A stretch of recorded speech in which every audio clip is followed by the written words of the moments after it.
This is Transformers Dark of the Moon Deluxe Class Laserbeak. The figure is part of the third wave of the Deluxe Class figures for the Dark of the Moon toy line. Very, very cool figure. If you watch the movie, this figure totally makes sense. It's a close, very close representation of how Laserbeak looked like in the movie. If you didn't see the movie, I can't imagine why. This figure would just look utterly ridiculous, and yeah, it looks like a turkey. It's like a Cybertron turkey, but this is how he looked like in the movie. Very close to how he is. Maybe not exactly how he transformed in the movie, but very cool. Could have painted the wings black to make it more movie accurate, but you know, having him done in red and gray or silver is pretty good. Kind of reminds you of how he looked like in G1. The plastic they use is very nice. It doesn't look cheap. Even the red plastic they use, even the guns, even if they're unpainted, they're pretty cool. It looks very nice. The plastic they used for the feet and some portions of the body have a metallic feel to it, sort of like a flake type of coating on it. Very nice. I like it. I like it. I like how this figure actually turned out. Wasn't too sure about it, but very, very pleased that it turned out very well. So he comes armed with these two sort of Gatling guns that can mount on either side of the wing, underneath or on top. Really depends on how you like your Laserbeak, how you like him with his guns. Good shoot. And this one doesn't have a gimmick. Let me just stand him up. This one doesn't have a gimmick. This one, but it does help in this one's gimmick. The gimmick is, it's like the corniest thing I've ever seen. It just rotates it several times, becomes a fusion cannon or an energy cannon, energon cannon or something. To keep it in that mode, just like Starscream, you can attach the other gun and have him come up with a huge, big ass energy cannon, which you can also mount on top or underneath his wings. Yeah. Okay. Let's just get rid of that. Not a big fan of that mech tech weapon, but it is there. So onto the figure. Articulation, it's very good. The tail is on hinges and ball joints. That's very articulate. Yeah. The neck is also on hinges and ball joints. You can get it into all sorts of articulation. You can open and close the mouth.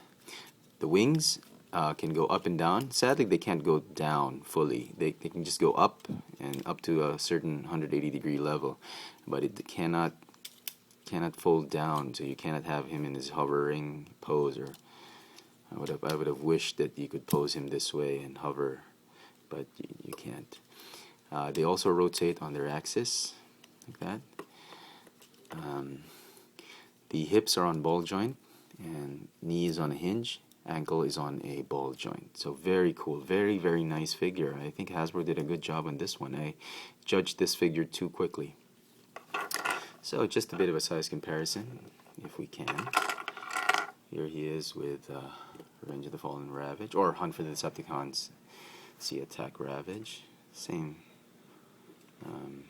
The Ravage from the second movie.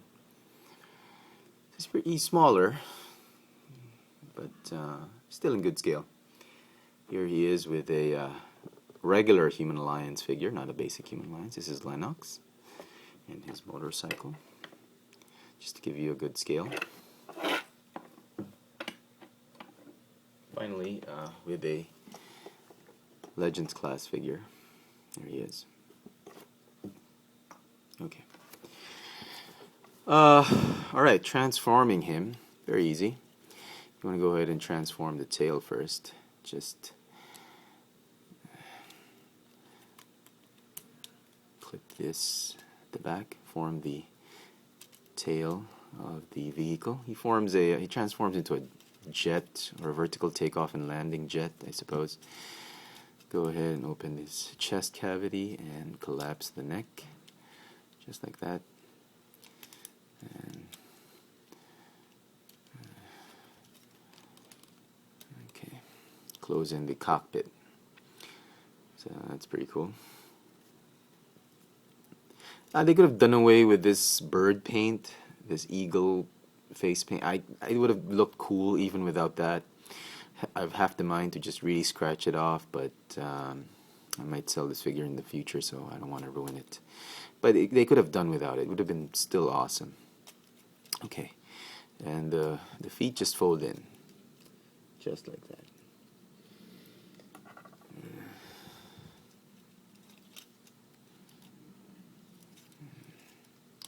And the feathers, they fold in, fold forward actually, like that.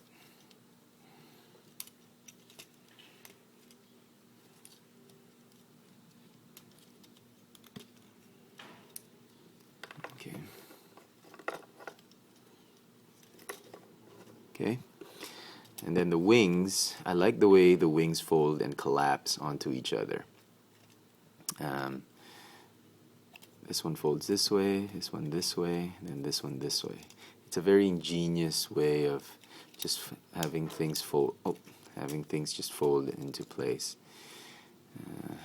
Come on now. What the hell? Okay. Okay. All right. Just like that. Okay. Do the same on the other side.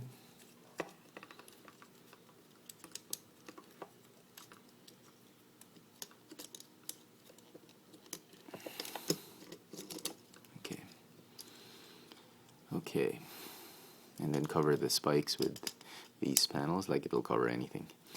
So there, that is officially his alt mode. He doesn't transform into a copier or into that humanoid form. He doesn't transform to anything he transformed in the movie.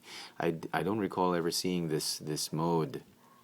And it's okay. Could have done away with this paint. The whole concept of a vertical takeoff and landing ship is okay, but the legs just really give it away. And I wish they could have done something about the legs to actually have it fold up. You could, if you wanted to, you could have it fold up this way, or just have it at the back, but it still gives him away. And I wish there was some way to make you could have made the legs skinnier and could have folded towards the middle or something like that, just to make the ship more believable, that it is actually a ship and not just a cybernetic bird just folding up his wings.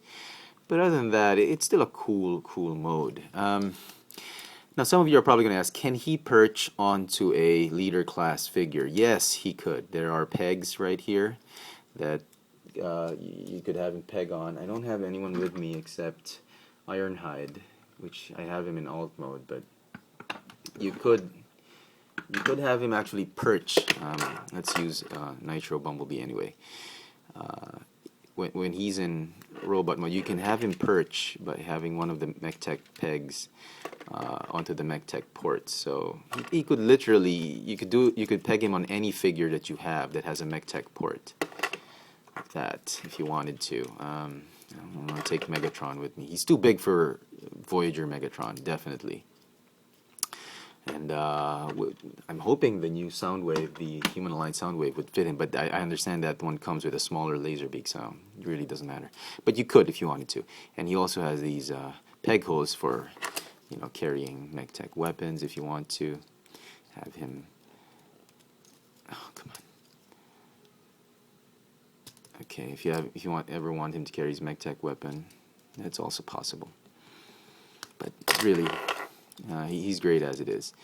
Kind of looks like the Thunder Tank's claws in this mode. Come on, this thing keeps popping off. So again, maybe fold it this way. It looks more of like a more believable vertical takeoff landing ship. So there. Before we end, that's my Laserbeak review. I forgot to mention this in my Roadbuster review. Let me just back up just a bit. The Human Alliance Roadbuster with Ironhide, Leader Class Ironhide. As you can see, this Human Alliance Roadbuster figure is big, and the scale-wise, I don't think I think it's bigger than a Voyager class figure, and if I see it correctly, if I'm not mistaken, he could well pass for a leader class scale in alt mode. In alt mode, I'm talking about alt mode. And look at this. This is leader class Ironhide, and this is Roadbuster. They look great together. And I haven't tried it with Optimus Prime, but just these two, they look great. And I'm really so glad that they made this in a bigger scale. So that's that. Okay, final thoughts. This is it's an interesting figure, definitely. Would I recommend it? Definitely. If you watch the movie and you like laser, you had no problems with Laserbeak, definitely pick up this figure. You see it on retail, definitely go for it. What I would advise against, do not get this on eBay, do not get this on online stores that are charging so high for it. Just get it on retail. In the Philippines, in Manila, especially in Manila, this guy is everywhere. You don't even have to go to a scalper to find him. So he's out there.